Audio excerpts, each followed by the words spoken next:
This is the video they said couldn't be done. Can you take a cheap violin and make it sound good?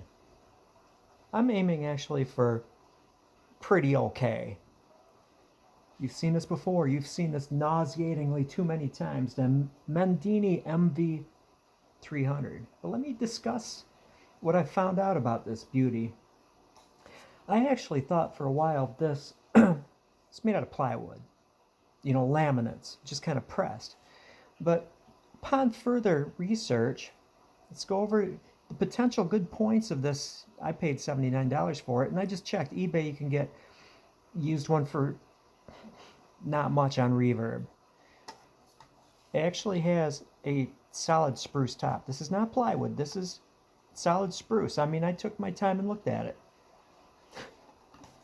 The back, not well figured, but that doesn't matter. There's some really good violins with unfigured wood. It's actually solid maple. This is actually solid maple. Solid maple ribs. As I stated before, the corners are blocked. That just means that when they're building them, you've got the thin ribs where it meets the C, and there's a block in here. They did a good job of building it, looking in it. No glue blobs. It's extremely clean construction, and it's lined, which means there's a little strip of wood that goes along the top of the rib that helps bound the top. This was really surprising. This is really surprising. A lot of times, you see the black lines that go around the edges, and they're for reinforcement and for beauty. A lot of cheap violins, these are just, I don't know what they use, ink. They're just basically painted on. But I'm studying this and it caught the light. This is really purfling. I'm sure they didn't do it by hand, with the little chisels and knives, and then glue that 3-piece strip in there. They probably used a router and then cleaned up where the points are. But that's real purfling. That is actually not drawn on, but the 3 little strips sunk into that little channel, both top and bottom. And I know because they didn't do a perfect job sanding it, and I actually see where the purfling is proud of the top. That's not bad. And once I fitted the pegs, check out these. Can I make a $79 violin or a cheap Amazon violin sound good? When they show it from this view, I mean, look at it. The pegs don't even go all the way through, but I cured that.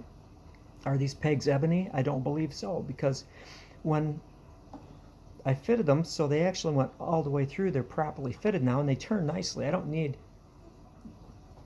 the 4 fine tuners on the original junk tailpiece. I had the way Stradivari did it. Took Sharpie and just blackened it, because you have to sand them and kind of round them, to make them look nice. Sharpie. So you might think that's bad. It's not real ebony, but the issue is with ebony, it's a very heavy, dense wood. And so that's why a lot of violins will have boxwood here, or a lighter wood, density-wise, because this whole thing vibrates. And they say, word on the streets is lighter pegs, which these are probably maple, which is lighter than ebony, helps things vibrate more. I bought this this is actually an ebony bridge, or tailpiece. Strike that. And some people use lighter woods for the tailpiece because, again, I mentioned 1/6 the distance from bridge to the upper nut.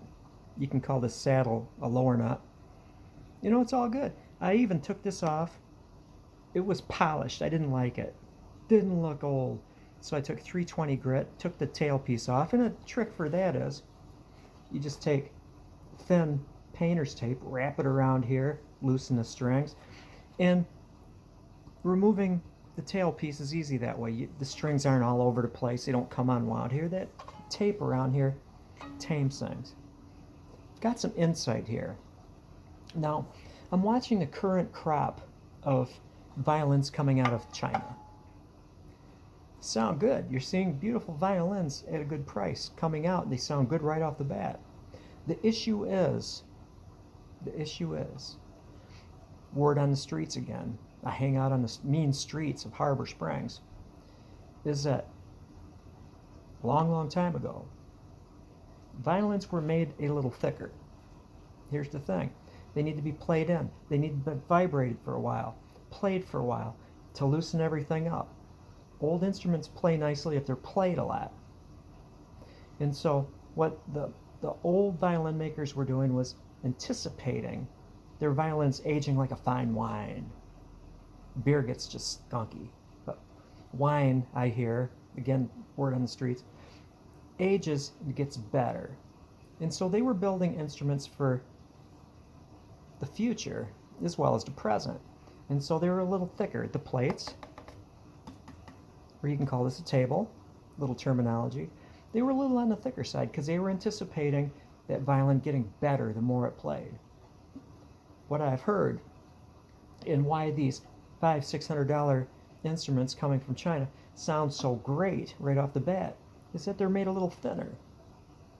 Great, they sound great right away, but again, not talking from personal experiences really. My Chinese violin actually is very good, but it's not a $500 violin. Is that when they make them thinner to sound good right off the bat, they age poorly. The sound actually doesn't improve over time, if not get worse. And so, what does it have to do with this one?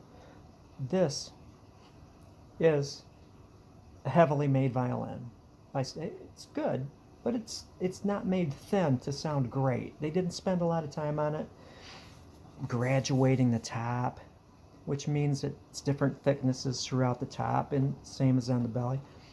It's probably the same thickness throughout, whatever, a little thicker, which means that potentially the sound will improve on this. Now I'm repeating myself here, did a good job fitting the bridge, and if you want to fit your bridge, I would suggest getting a bridge fitting jig or clamp, a bridge clamp. What it is, it clamps both sides. You tape down a piece of sandpaper, fine sandpaper, to the body of the instrument where the bridge is sitting, and that clamp has a little wheel on the back, so you can just eat back and forth, and it maintains that perfect 90 degrees right there, 90 degrees on this back side. Get a good fit so it fits down. Now the bridge, it looks like a violin bridge. It's got to be good. This thing is what transmits the sound from these to this. And then underneath here, the sound post transmits the vibrations from this to the bottom plate. And so I fit my bridge. I even took it off and thinned it in spots. These are called the kidneys, the little holes on either side. This is the heart. And you see that wood between the heart and the kidneys? I made it a little thinner because the bridge is going like this, and it's vibrating, rocking on the space between the kidneys and the heart. So I removed wood there. That's what people do when they fit and carve bridges, is you get this blank and you remove stuff from it to the point where you still have strength and it will transmit the vibrations. Now, violin bridges also have these little ears and they curl back here. These were cracked when I bought them. It's like a set of springs and dampeners. The bridge actually filters, and it's very, very important. So I'm going to, on my quest to turn this cheap violin into a very good one, I'm going to get a higher quality bridge. Bridges are of utmost importance. I am going to use a clamp, bridge clamp, to get it just perfect. Getting the feet the right thickness. I actually went a little nuts on the bass side. It's a little thin. It's still functional, but a little thin. Do a great job on the bridge, starting with a high quality bridge. Lowered the action. It's right there. Better quality tailpiece.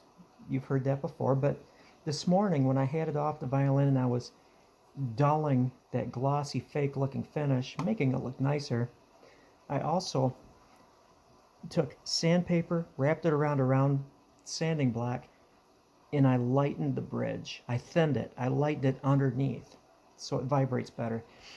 It's got a set of Pro Art. I think it's Diodario Pro Art strings. Pro Art, whatever that is.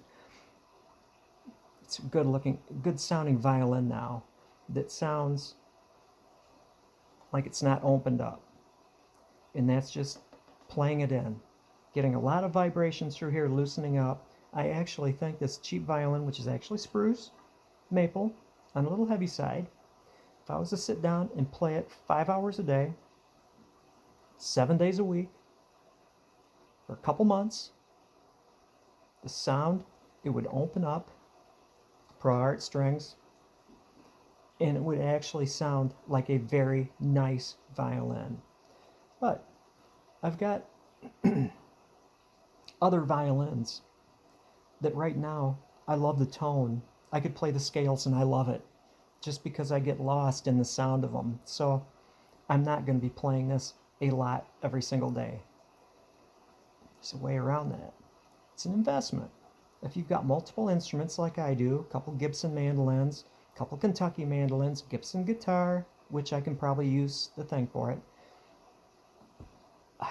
4 or 5 violins, I don't know. Lose track of stuff. I'm going to rotate this device that I just bought today. Bought it used at a great price. It's called a Tonerite. And what it does, it clamps to the bridge. You plug it in, and it just vibrates. It's as if the violin or mandolin or whatever is being played. And you can just put it on your hanger, turn the Tonerite up, and forget it for a week. And it's like whatever 24 hours a day times 7 is, that's how long of playing time you have. And I'm going to be rotating it through all my instruments to keep them opened up. Now there's talk. You go to violin websites, and there are people that say, I have used the Tonerite, and it actually helps. It keeps the violins or the mandolins open. They have them for guitars too. It helps.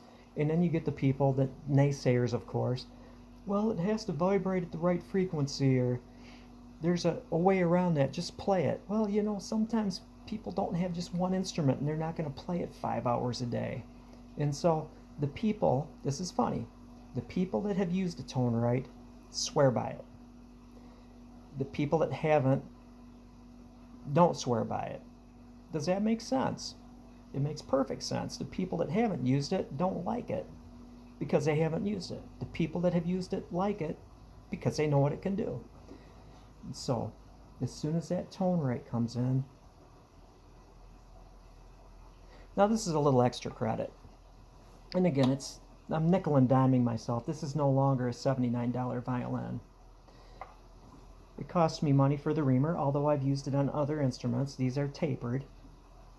I used it to put different pegs on my banjo, planetary pegs. Forgot what I paid for it, like 20 bucks or something. This is a $9 real ebony bridge, and I tell you, it is real ebony because when I sanded and removed material, it's the same color. The strings, a lot less. Now, if you are really bored and you go to how to improve the sound of a cheap violin, they'll say, what you do is you get dominance, infield dominance on strings, all these things. Dominance, that's the important part. Put dominance on it. Well, dominants are not a good string for a cheap, my ears are bleeding violin. Dominants, don't put them on a cheap violin. Don't do it. Tonicas would be better. I really like these Pro Arts with the nylon cores. Nice. This is the extra credit. I've got an old Saxony violin. It's stunning. It's absolutely beautiful. But there was wear on the treble side edges. These are the edges right here. This is the fluting, where it's kind of a valley along the edge, but this is the edges. Don't know why. Maybe wearing in a case, being carried a lot in a case, but it was down to some bare wood. And what I did, I used hot hide glue, the stuff I use for sinew backing bows, mixed it with coffee, and built it up on those edges. So now they're nice and round and strong again. And it looks like they were never worn. The coffee and hot hide glue, building it up, and then fine sanding fixed it. And then after you sand it, you can just go and wet it, and it makes it smooth and glistening, just like it's varnish. But I bought spirit varnish, a little, I think I paid 15 bucks for it. I'm just throwing some numbers out here for you, in dark brown, to put over the hot hide glue fix on that violin. So I'm going to have basically a full little tiny bottle of dark brown spirit varnish, real violin varnish. I'm looking at this thing, probably some kind of plastic polyurethane finish. I am going to, not for the tone, but just for looks, because a lot of it is just how much you like your instrument. That determines partly how much you play it. Sand, remove as much of this plastic finish off this thing, and I can get away with it because I'm not going to erase painted lines on here. That's a real purfling determining factor. And I'm going to apply spirit varnish to this thing. If I can remove some of this plastic film and replace it with a good quality spirit varnish using this base as the filler, and yes, I know polyurethane isn't compatible with spirit varnish, but the act of sanding is going to open up pores and kind of scratch up the surface enough so it'll stick enough. It's not a kitchen table. I'm not going to set glasses on it, so it'll be good enough. We'll see. We'll also see how that Tonerite will affect this. Sitting back thinking, I don't want to be an arrogant little cuss, but I think I've offered more in this little series about how taking cheap instruments and improving them. I think I've offered more than any of the other ones. There's some great violin players out there. There's some luthiers out there, violin makers that have, can I improve the sound of a cheap violin? And not one of them has considered the amount of playing in and the effects of playing for a long time have on them. They're just right out of the box with almost no playing time.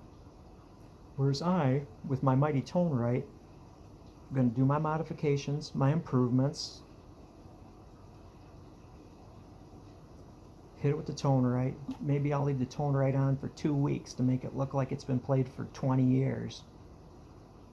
Let's see how this thing opens up. And only then will we be able to truly see, can you take a cheap violin, good starting point, again, solid spruce and maple. Only then can we see the potential of a $79 violin. When you think about it, this game, it's the rule of subtraction. It should be the law of subtraction. I don't even know if that's a thing. It is in mathematics. You have the potential. The body, angle of the neck, the materials of just the violin core without the fittings and everything. That's the potential. You can add the time to it, raise it to a higher level. What I'm going to do with the Tonerite. Or you, if you don't have one, just play the heck out of it. Now you're going to subtract some of the tone from the bridge. How much are you going to subtract? Depends on how good the bridge is. You're going to subtract some for the strings. How much you subtract depends on how the strings match. You're going to subtract some for the tailpiece. Do you have 4 fine tuners here? You're going to subtract quite a bit. Get rid of those things. Really, I don't even need one of them because I did a good job on the pegs. It tunes easy just without fine tuners. You subtract a little bit on the fine tuners. You subtract a little bit with your chin rest. Get my drift?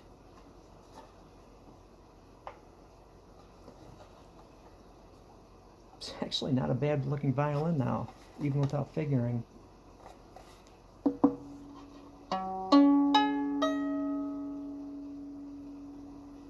Thank you for watching.